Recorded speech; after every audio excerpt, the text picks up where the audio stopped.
Welcome to Disruption Day at Cannes. How are we doing, guys? How are we doing out there? How are we feeling? My name is Malcolm Ellis, and I work for Diageo, and I lead up our investment portfolio for black-owned spirits called Pronghorn, and I'll let my esteemed colleague, our CMO of North America, introduce himself. Hello, everyone. My name is Ed Pilkington. I work with Malcolm at Diageo in North America, and delighted to be here. And to my left, Linwood. I'll let you introduce yourself. Linwood Bibbins, CEO and founder of Reach TV, a travel media company in 90 airports across the U.S., Canada, streaming to 500,000 hotel rooms, in flight, over 500 million data inside of our company, and excited to be here and talk with these esteemed gentlemen. All right, since we don't have a moderator, I guess I'll play moderator and contributor at the same time. So we'll jump right into the topic. Disruptive thinking for companies as we look in the future. I'm very familiar with the work that Diageo has done, but I want Ed to share his thoughts on what is disruption and how has Diageo disrupted the industry that we're in. And by the way, for those of you who don't know who Diageo is, think of us as the Procter & Gamble of the spirits industry. You know our brands, Johnny Walker, Tanqueray, Bailey's, Smirnoff, Casamigos, Ciroc. The list goes on. Captain Morgan's, Kettle One. You name it. It's about 40% of your bar. We're proud of our products, and we have a growing portfolio. But part of that growing portfolio comes from the magic of marketing. So, Ed, why don't you talk about how we have disrupted the industry in marketing and business strategy? Okay, thanks, Malcolm. So delighted to be here. I think in terms of disruption, it's a sort of a big word that gets bandied around quite a lot. But I think the key for me is always looking and understanding what's going on in the world around you, and then what you need to do to get ahead. And it's fundamentally about what you need to do to get ahead. And to do that, invariably, it's the old cliche, you can't just keep doing the same thing. You have to do something which is different to move you to the next phase. So it's always about what's that next platform you're looking for, what's the next breakthrough you want to do. So Malcolm and I were just chatting a little bit, and I can go through multiple examples, but I think it's at the heart of it is understanding the consumer and the customer dynamics, understanding what's going on in the world, what's happening with consumers, and then looking to get ahead, because that's the way you'll get ahead of your consumers. So one of the things we've had the most success of, I'd say, over the last few years has been our tequila business. Our tequila business has been booming. 10 years ago, we pretty much had a zero share of tequila. We were exiting a relationship with Jose Cuervo, which we distributed. But what we saw, and it's the little signs from consumers, that the tequila industry and tequilas in general was starting to trend a little bit, and particularly more expensive tequilas. So our, sadly, just recently passed CEO, Ivan Menezes, really spotted the opportunity. And it was not a category we played in at all. And we basically, in the space of 3 years, acquired two brands. One was Don Julio and one was Casamigos. Casamigos probably the most famous because it was part owned by George Clooney. So people often quote the fact it was George Clooney's tequila. And we spent $1 billion on it. And we spent $1 billion on it. And we spent $1 billion on it when it was 140,000 cases. To put that into language, that's about 1.5 million bottles. That's not a lot of bottles if you think about the amount of people who are out there. But we did it because we saw the opportunity. And what I would say is the disruptive move to do that, and to do that play and to invest the money has reaped returns. We've gone from selling 140,000 cases of Casamigos and about 400,000 of Don Julio to about 5 million cases of both. So it's been transformational in terms of the performance of our business. And we've gone from literally a zero share to a 22% share. So the simple message is spot opportunity, see what's happening with the consumer, and if you need to make big plays, go in there and be bold and move fast. There's no doubt about that. Just move fast and make it happen. And then once you've done it, we're now already looking at the what next in that category. So last 2 years ago, we invested in a couple of small brands, one brand called 21 Seeds. We have a partnership with Sean Combs on a brand called De Leon.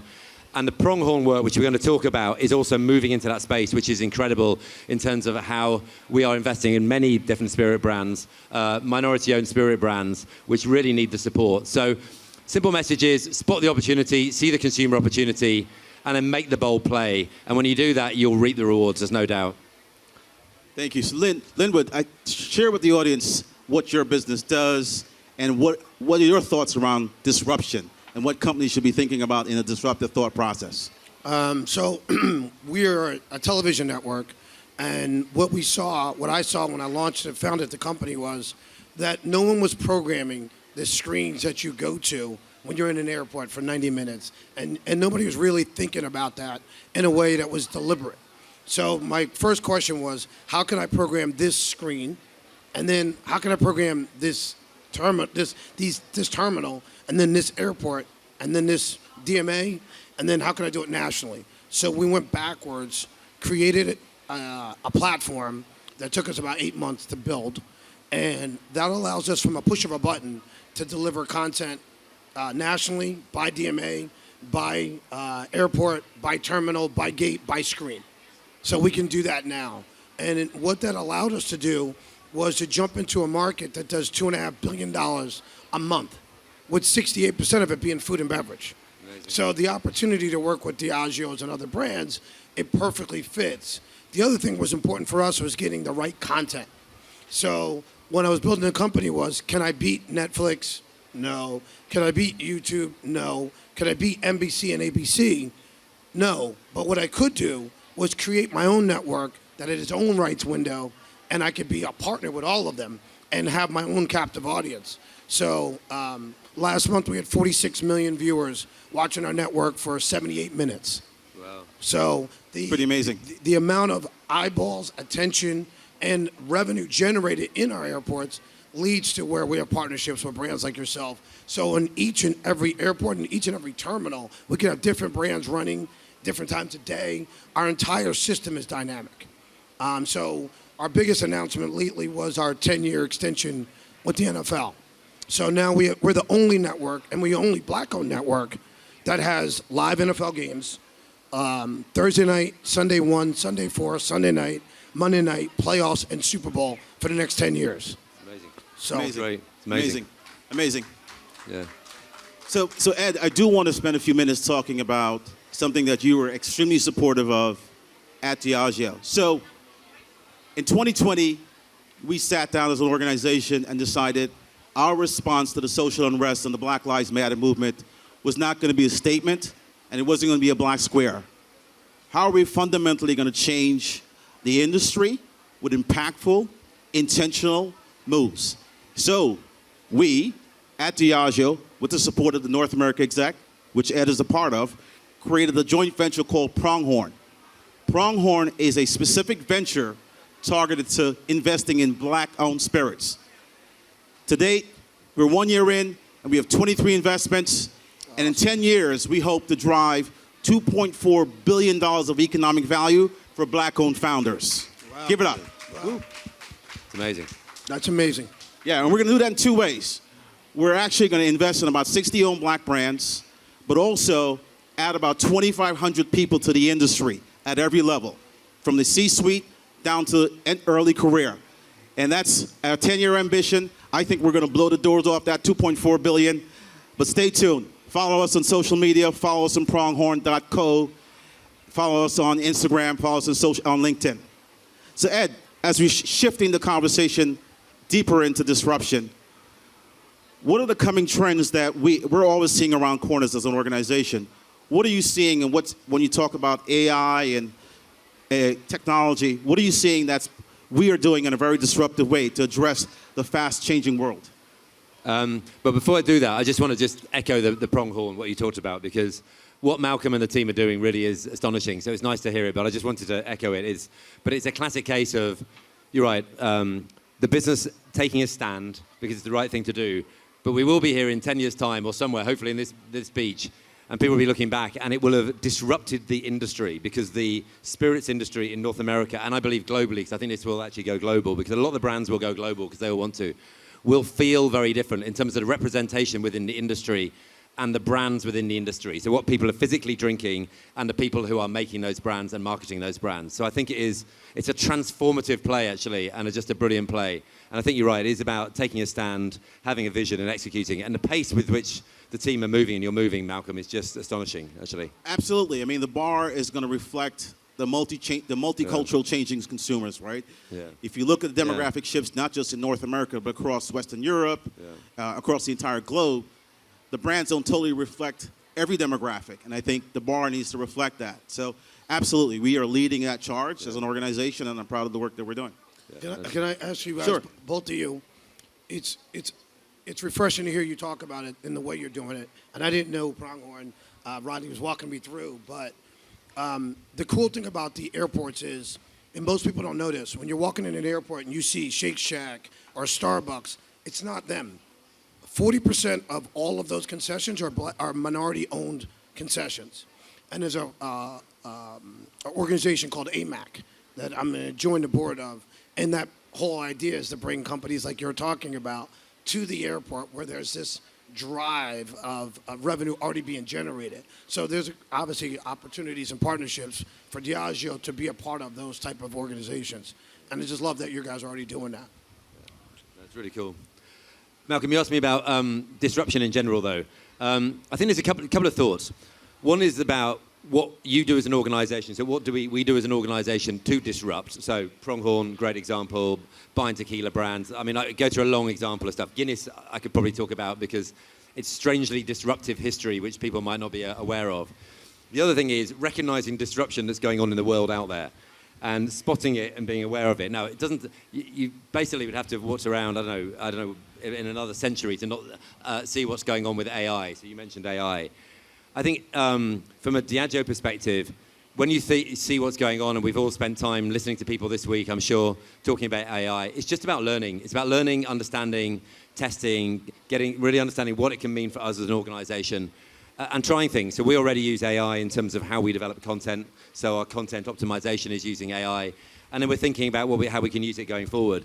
The key thing is just to keep close to it, talk to people who know a lot more about it than we do, learn about that, and then think about how it fits into your business model and how it's relevant for your business model. Because at the end of the day, we still make drink brands. So if you think about what we do, sometimes you forget where you're at. You can talk a lot about the technology down here. The priority is we make brands here, which people choose, which taste great, hopefully are amazing, have great propositions, look great, taste great. Then we've got to make sure people want to buy them. So we've got to make sure they're in the, so that's about it. And then how do you use technology, AI, whatever it might be, to ensure that people choose our brands? And that's the most important thing. So for us, it's an interesting mix. And by the way, we'll be using AI more to design brands, to look at stuff, how you use design, all that type of stuff. So all of it's going to come into how we create and then how we ultimately market our brands. Thanks. Linwood, technology, AI, ML, machine learning. Well, I think technology is a great equalizer. Technology allows small businesses like me to compete with the big companies and win. The other thing with AI for me is I just call automated. You know, you could say everything else you want, but what we've been focused on is looking at it from a programming standpoint. I can see what devices are in front of my screen, and we can have a drop down of like, play this, if this. And that allows us to be able to customize the network you're watching where you're sitting. So we're looking at things like that. We already do it with advertising. Now we're switching it to our content. So it gives us an ability to be super flexible, creative, and actually pay the right message at the right time to the right people. Yeah. And that's really where I look at this automation. To your point, you're still a television network. You still want to entertain, but how do you get that right message at the right time? We'll use the technology to do that. Yeah. And Ed, I would be remiss if you're talking about disruption, and this is my first year here at Cannes on the 70th anniversary. I do want to recognize Adrian Smith, who has been the lead in disrupting, right? Talking about disruption, she is a leader in disrupting this whole conference and creating a flag that reflects people like us sitting here talking about the future and disruption. So kudos to you. Ed, you were going to say something. I think I was just going to echo that. So as we look into, we talked about the future, you talked about AI and ML. Do you see, now this industry is really reduced down to 6 liquids, right? Or 7 liquids. Do you see as multicultural grows, as we start planting flags deeper into Latin America and Africa, do you see the emergence of other variables and categories coming into this industry? Yeah, so I think that, yeah, absolutely. So when Malcolm talks about, classic categories, if you think in spirits, if you think, I don't know what's behind that bar, but you essentially have whiskey, which comes from Scotch whiskey, North American whiskey, rum, which rum comes from obviously warm places, so because where they make sugar cane. So I started my career working in the Caribbean, which was great, a lot of fun, etc. Tequila coming from Mexico, etc., etc. I think what I see, I think there's a couple of thoughts. One, you have a lot already out there. So a lot of the spirits world is quite heavily regulated. So, you know, in the same way like champagne has to come from Champagne, tequila has to come from Jalisco. So it's all quite controlled and regulated. I think what's interesting is how different categories start to spread around the world. So if you think about, I'm going back to talking about tequila. Think about tequila. If you went back 20, 30 years ago, actually, tequila outside of Mexico, in many respects, was seen as a party drink, just drunk by students and drunk as shots, basically. One of the most interesting reasons why tequila is booming in the States and now is starting to go around the world is the influence of Hispanic culture. So if you think actually how tequila moved from Mexico into America, and you can almost do a footprint. There'll be a good map that we'll draw in 5 years' time, and it will kind of go into California, spreading across the south of the States, going up and then around the world, into candidly Cannes, you know, actually the hot spots around the world and then more broad. And that's kind of what's happening. A big part of that is Latin culture, and specifically Mexican culture. So if you think actually, and this is the interesting thing about cultures, how cultures influence that. The fastest growing food in America is Mexican food. The fastest growing beer in America is Mexican beer. So what do people drink when they go to a Mexican restaurant? They drink tequila, they drink a margarita. The number one cocktail in America is a margarita. So as it gets bigger, it just doesn't take much to sort of do the math. I go to more Mexican restaurants, I drink more tequila, I drink more Mexican drinks, it grows. I really like this. Then actually when I go to another place, which might not be Mexican, I'm going to do it because I really like it. And then I tell my friends and other people, and then I mix with hopefully diverse people, and it's having a nice time, and I've got a decent... And that's just how it spreads, and then it gets into it, and there's other reasons that happen, and then influencers start to talk about it, and off you go. So I think there's a really fascinating piece about how different cultures are starting to influence the spread of drinks brands and other brands around the world. So if you think actually African culture is really interesting, you think about Nigerian food, Nigerian culture is starting to come into the States. So that's really interesting. We talked about the Caribbean culture is really coming in. You think about in New York, places like Tatiana, and you know, there's some amazing restaurants now. So the link in our industry, between food culture, different cultures, drinks, and how that starts to happen. And then, candidly, the role of influencers that they play is really interesting. So I think a sort of way of answering your question, do I think there'll be different categories? There may well be. There's a whole thing about non-alcoholic, which is a different category. But there's a whole piece about how existing categories spread around the world, which is driven by culture, which is really interesting. And that's what we're seeing, which is a mix of specific country culture, different cultures, influences, and all that sort of stuff. That's pretty interesting. I do want to talk about interesting and variations in categories. So in Pronghorn, out of the 23 brands that we've invested in, one of the brands is out of Arkansas called Delta Dirt. Great story. Husband and wife who had a farm that was, their grandfather, 2 generations before, bought the farm from the former slave owners. And the farm had been in the family for almost 100 years, growing sweet potatoes. And they got up one day and said, why don't we make a sweet potato vodka? And they did. It's great liquid. They just won a medal in San Francisco. But an amazing story of a founder that has generations of ownership, and it's the first farm to distillery story in North America. And you know, we're so happy that they're in the part of the Pronghorn family. And I think that's a brand that's going to accelerate and take off.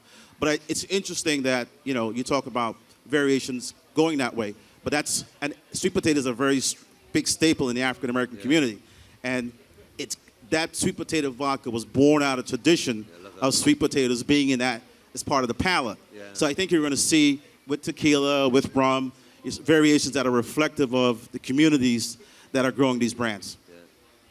So Linwood, pivoting back, you're in a technology, television, media space. When you think of disruption, what do you think is going to happen in the next 10 years that you're thinking about in a very disruptive way to address your consumer base coming through airports? Well, I think you're both hitting on it. Even though you're selling a product and I'm doing the content, the Black, Hispanic, and other cultures are really driving. I always use a simple statement.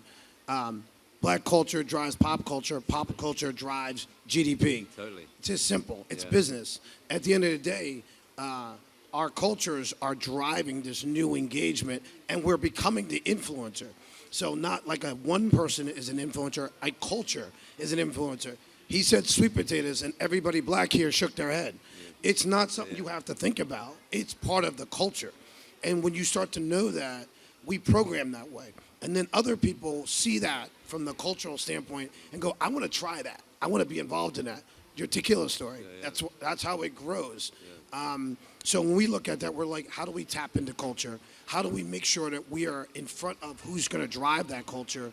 And then how do we deliver it to people, again, at the right moment, at the right time, across all platforms? So we are really driving into a one-touch experience. So when you go to the airport, you can use your own phone to watch our screen, to listen to our screens. So you can just scan and listen. We have an app that you can just take with you. We have Tunity built in. So the only thing you ever have to touch throughout the entire journey is your phone and your drink and your food, right? So the idea behind the travel is turn it into a one-touch experience, which is your own personal device, and let that engage with your entire touch points throughout the travel space. And we're really just, people ask me all the time, why aren't you doing it in-home? I want to own the travel media space globally first. And then I'll worry about getting you at home, because I'll get you there anyway when I retarget ads or whatever you're watching. I don't feel like being, I don't need to compete there. I want to dominate my space. So that's where I'm really focused on. So I'm going to follow a question. So how do you encourage thinking outside of the box and embracing unconventional ideas with your team? You know, I tell our team, well, when the pandemic happened, we went to zero. I mean, we're in the airport community, it shut down.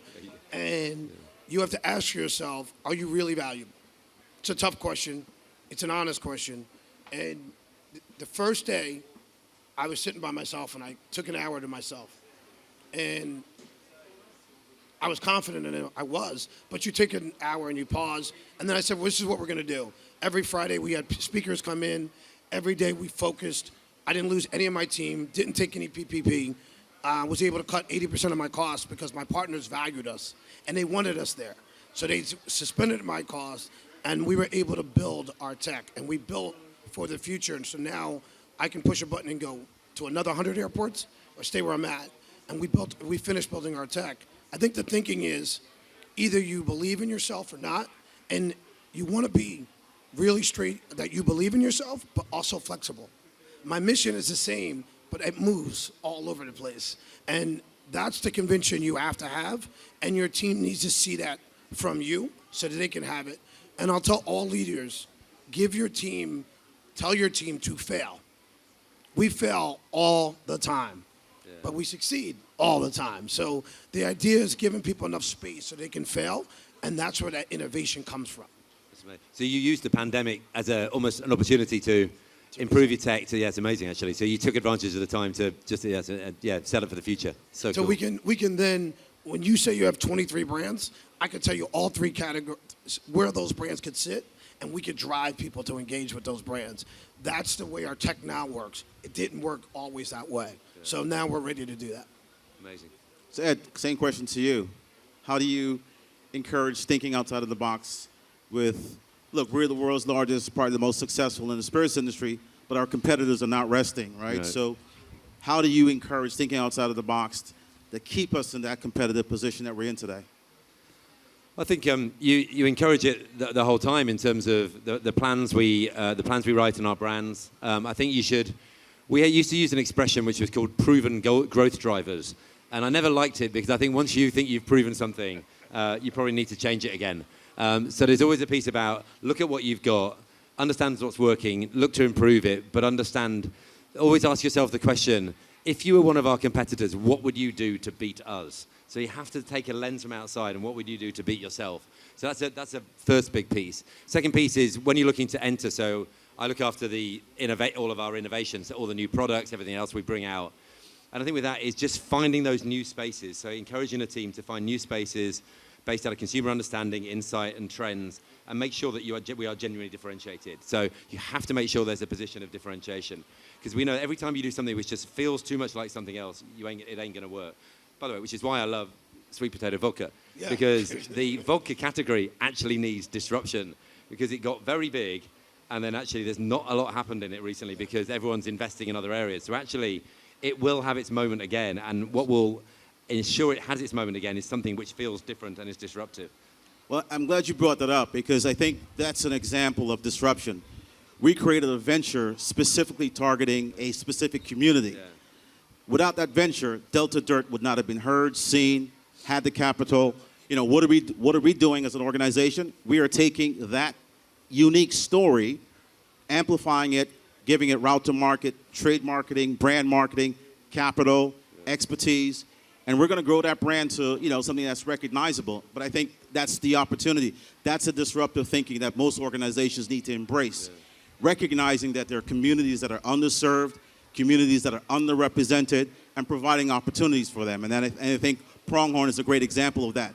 I think the other thing I want to say about Pronghorn is that it's a template for our industry, but it's a template that can be replicated to just about any industry. Hopefully, I think in 2 or 3 years, someone looks at this template and says, this is successful. We can take it to tech. We can take it to transportation. We can take it to healthcare. You name it. But I think it's one very, very successful story of addressing a specifically underserved community and giving them the capital and expertise and the opportunities. Yeah. Much like Inkwell, this CCDC here is providing for Black thought and Black creative ideas. Yeah, I'll give you one quote that I always use. People in my company are tired of hearing me say it, but I say it all the time. What got us where we are today is not going to get us where we want to go. So if you keep that mindset that you're always looking to learn and grow, it leads to a Pronghorn. It leads to investing in things that some may not work, but it's going to help you grow the business. Because in failure, it's where you find your success. Yeah. I think that a lot of people think of failure and they're so afraid of it. I embrace it. And we got to get people and organizations to think of it. And when it comes to investing in the minority communities that are now coming, I think that's the big growth opportunity for any brand and anyone out there. That's where you're going to see the drive. And I like to focus on GDP and revenue. When you talk about Black audiences as $1.7 trillion in economic value, but if you invested in them like you should have 10 years ago, that would be 17 trillion. So let's use the next 10 years to invest in these communities, Black, Hispanic, Asian, and watch the return. There's nowhere else we can outsize that type of growth. Nowhere. Linwood, I'm glad you brought that up because it's not a zero-sum game, right? We like to use the term we're building a bigger table. We're not taking from someone to give to someone else. No, we're just adding an addition on the table and making it bigger. And there is room on the shelf for all of us. Yeah. And I think organizations need to think disruptively about how to approach the evolving ecosystem of diverse consumers. I just say it's simple. You want to make more money? Yeah. Target all these different... Well, if you want to make more money, you want to target everyone. It's as simple as that. And then you just understand them. It's simple as that. Why exclude people? I mean, I think this is a perfect example of 7 years ago, in 2017, when Adrian thought of this brainchild, I think in 10 years, this tent is going to go all the way back to the JW Marriott, right? So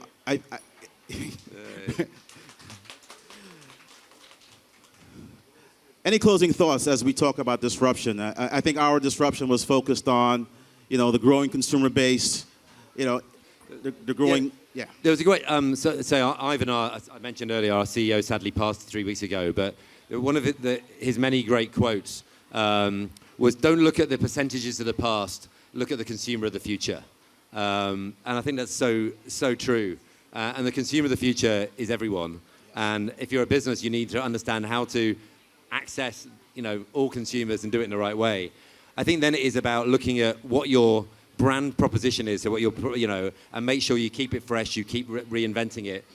And then also disruptive business models. So Pronghorn is a fantastic example of that, which is about how do we get to, as you said, an underserved community to support Black entrepreneurs and Black consumers by building brands which are Black owned, which are going to be big brands in the future, because that's just going to make, as you said, the table bigger. It's just going to make the economy bigger and it's better. We've done it in other areas as well. We will. So I think the ability to be able to change your business model, to disrupt yourself, creating almost businesses within businesses, whatever it might be, constantly looking at your model, I think is really important. And we do that quite a lot. And I think the other thing is, I think we keep ourselves fresh by doing it. Because by doing it, we're actually disrupting ourselves, which is really good.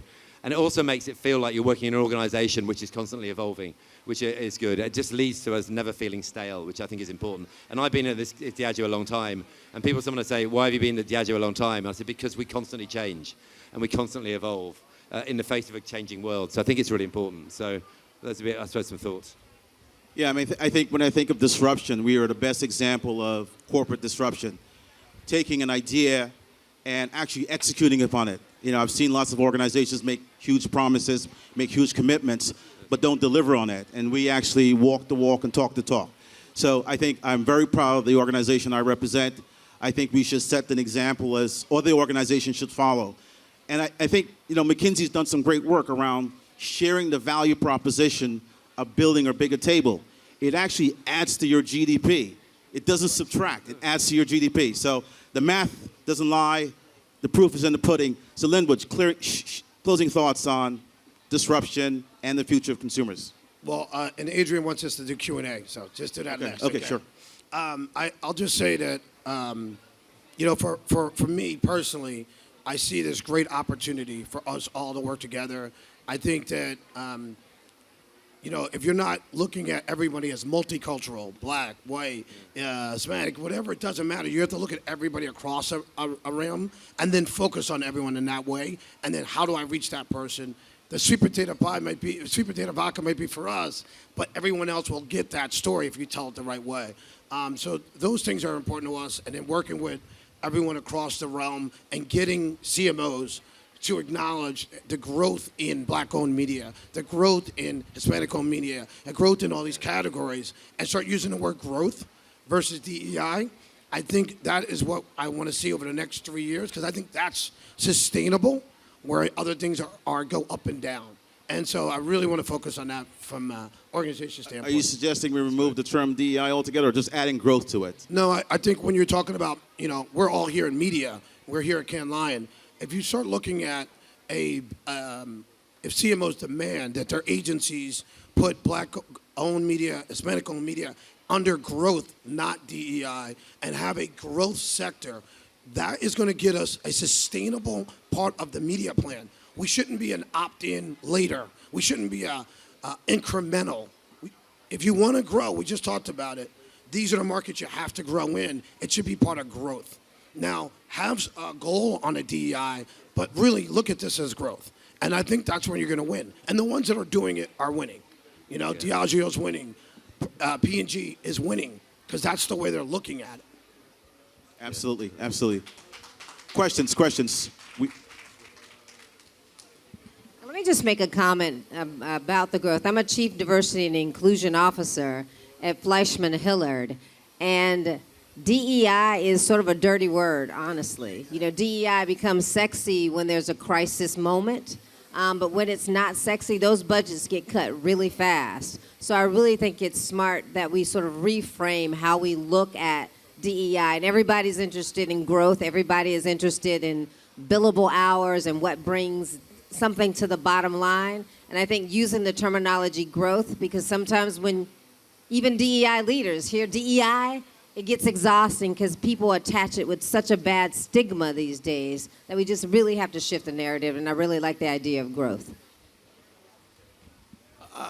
This is one of the best panels we've ever had, I think. So Congratulations to you all. It was very informative.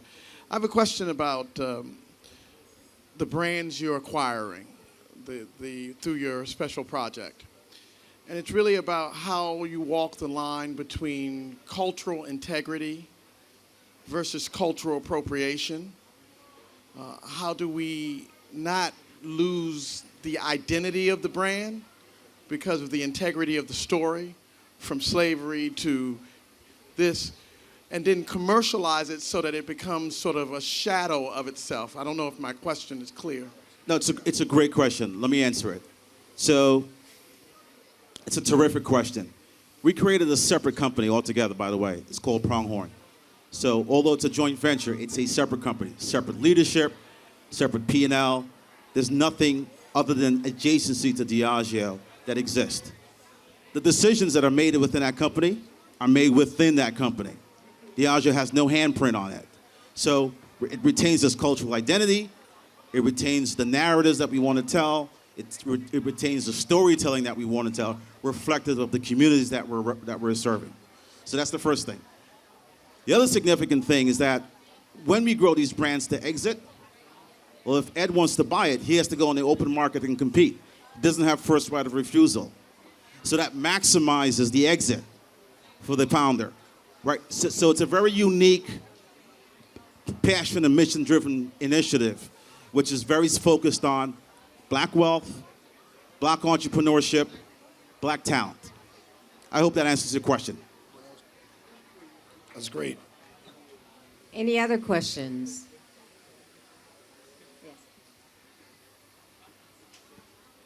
How's it going, guys? I think what you guys were, bringing up in sort of conversation and cultural relevance as well has been really impactful for me as well. I'm in advertising.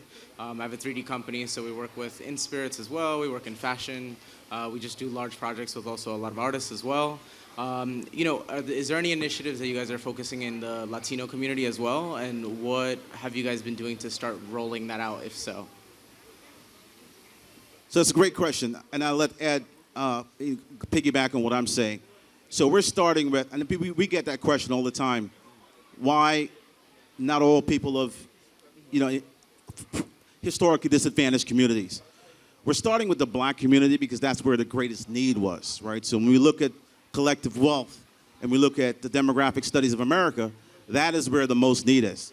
That doesn't mean that we're not going to get to other communities, but that's where we're starting, right? So look out in 2 or 3 years, we'll start with the AAPI, the Hispanic community, where there is most need. We were very specifically targeting where the need is most required, and then we'll shift to the other communities when time permits us to do so.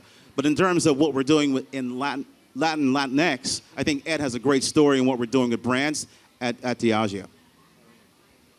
Yeah, no, exactly. So, echo that. So specifically, if you think North America, very much so. So the Latin consumer, Latinx consumer, Hispanic consumer, critical. So I mentioned tequila, totally been driven by it. And so who do we target? Who do we spend? Absolutely, it's the Hispanic consumer. And investing in, so therefore working with Hispanic agencies, supporting, whether it's in media, whether it's advertising, creative, etc., it's really critical. So we want to make sure, our agency roster reflects society. We want to make sure that our teams within Diageo reflect society, all of that. So absolutely, so we're very conscious of that. And actually, we've done a lot of work recently actually looking and understanding the Hispanic consumer. And I've got a lot of people in my team who are naturally, Hispanic. The other thing I would say actually, is if you go south of the border, if you just take, that big, there's a big world in Latin America. It's a hugely important market for us, and we've actively invested in Latin America. So if you just take Mexico, because of tequila, we've for years invested there. We've just put a lot of extra investment into Mexico, and more broadly across Latin America in general, actually. So it's hugely important. So we want to make sure we're tapping into the insights as well. And the other thing actually is the cultural thing that I talked, the whole tequila journey I talked about. But it's really important that we're all joined up in terms of how we understand that and those trends, because I think it's brilliant that, dare I say, there's a bit of a Mexican takeover happening, which is, fantastic. And I love Mexico. I lived in Mexico many years ago, so it's fantastic to see as well. So yeah, very, very aware of it. We number one, good friend of mine is a manager in more all Latin music. It was great to see Latin music on the main stage at Coachella. Watching that, we have a show called In Tune with Leila Cobo, and we have all the top Latin artists that she sits down, does interviews with. A bunch of networks are taking our content, putting on there. So we see that as a big opportunity to grow, and so we've been focused on producing content, telling stories. At the end of the day, black, brown, Asian, it's storytelling. So what we're going to do is, once people know the stories, people can have empathy, right? And understand. Nobody here wants sympathy. We don't need your freaking sympathy. We want you to understand what we're going through and where we're trying to go, and then how we can show the different cultures working together. Because forget the narrative you see. Most of the time, we all work together. Right? It's just a matter of sometimes these stories are being told that we all hate each other. It's not true, And so what we try to do is tell those stories. Our motto behind our network is truth and positivity. We're going to tell the truth, but we're going to keep it on the positive side. If I say something negative about something that's truthful, we're going to tell you what the solution is to how we can get to a more positive outcome. So we are big around the Hispanic community, Latin music, working with Billboard in Latin America. So we're really, that's part of what we do from a programming mix. Just one funny little thing. We launched a thing on Smirnoff called Smirnoff Tamarind. So Tamarindo. It's the fastest growing spirit at the moment in terms of flavour. It's absolutely flying. And I remember when we were first launching it, and it was doing well in Mexico. They were like, oh, maybe it'll do well in certain pockets. Absolutely flying, and it's working across multiple cultures, so multicultural, which is because it tastes great, and it's great, and and Buchanan's. We've just launched the pineapple-flavored Buchanan's, and Buchanan's is very big in the Mexican community because it's big in Mexico, Colombia, Brazil, and again that's doing great because you just tap it. It's really basic. Think about disruption. Sometimes disruption is really simple. It's like, how do you take a whiskey brand? What's the right? It's back to sweet potatoes. Pineapple-flavored whiskey. No one's done pineapple-flavored whiskey, but you tap into a flavour that people love. And honestly, we can't make enough of it at the moment. It's absolutely flying. So it's great because it tastes amazing as well. Yeah. Okay. Congrats for all of this. I want to have an information about what you propose. Do you think it may be interesting to do the same thing but in Africa? It's another great question. The fastest growing continent on the planet Earth, right? I think we need to get the template right for what we're doing in North America. And certainly we've had conversations about where the next growth opportunity is. I'm obviously interested in the motherland. I guess we'll work with Ed and the leadership team around Diageo around what makes sense. And by the way, Africa is 55 different countries, right? So it's not one monolithic continent with one cultural relevant topic, right? So where does it make sense and how do you do it in a very respectful and inclusive way? We're coming to Africa, though. So Reach is launching there. We are going to go across the entire country. We're looking at that, Europe, everything, all starting in Q4 and then throughout all of next year. So. So one more question. I'm David Parker, co-CEO of Culture Shift Labs. I was wondering how Diageo actually measures success. What does success look like for you? That encourages those next generation of leaders to know that Diageo is the brand that's embracing cultural change. I'll take a stab at it. So I've been at Diageo 12 years, and when I joined the Diageo business in North America, there was one female on the North America exec out of 12 people. Today there are 3 black individuals. We have a president of North America who's female. We have a new CEO globally who's female. We have a CFO that's female. We have a chief marketing officer that's female. We have the global head of HR that's female. So we have exceeded our goals around gender diversity, and we are heading in the right direction on ethnic diversity. We've set some really strong targets for 2030 that we're actually over-delivering on. But we're not just doing our targets within the building. We're doing the investment in, you just mentioned, we're doing a ton of investment in Africa and growing the markets there, but also investing in black entrepreneurship in Pronghorn in North America. So that's my definition of success. On my 10-year itch, during 2020, my phone was ringing off the hook. Everyone was looking for someone who's black to hire. And for me, the decision to stay at Diageo for my 12th year was I wasn't going to move to somewhere that didn't have the cultural relevance that relates to me or had the dedication to building a successful company, which is one that's multi-diversical, multiracial, multi-gender, LGBTQ compliant and tolerant. All those things matter to me, and that's why I stayed. So that's my definition of success. And I'm sure Ed has similar thoughts, but I'll let him talk. Can I jump in before you go? I work with a lot of big corporations, and I have a lot of buddies of mine who've built companies, and this is my 9th company I built.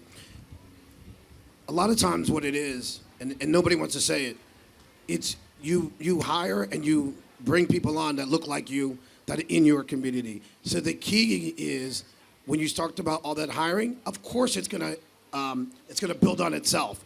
So it takes time. You got to get the right person in, then that person brings on another friend, and when he said somebody was calling him, it's because they don't know who to call. In 2020, I remember how many phone calls I got from, and it all spawned from a big conference call, about 70 people on it, and the lady got on and said, I don't know any black media executives. And it was a big company, one of the 3-letter companies. phone hung up, and we started a group on LinkedIn called Black and Brilliant. And inside of like 48 hours, there's like 10,000 shares, and everybody tagged 40 black media execs. And that changed that whole conversation. And I think it's a lot of, I don't blame anybody, but if you don't have those people on your team, you're not going to get them on your team. Because I'm not going to a place, if I was an exec, where I'm the only one. Because if you're being honest, first means only. Change the word first and make it only, and it changes the emotional attachment to it. So if we started making sure that there's not just the first, because that means only, and we start bringing on more, it will feed onto itself. Sorry, I just wanted to throw that out. Any more questions? Going once, going twice. So this was one of the best panels of our Day of Disruption. Thank you so much, Edward, Malcolm, and Linwood. This was extraordinary. Thank you so much for this panel. We have another panel coming up. This is our Day of Disruption, and it has been incredible. Thank you for that disruptive information.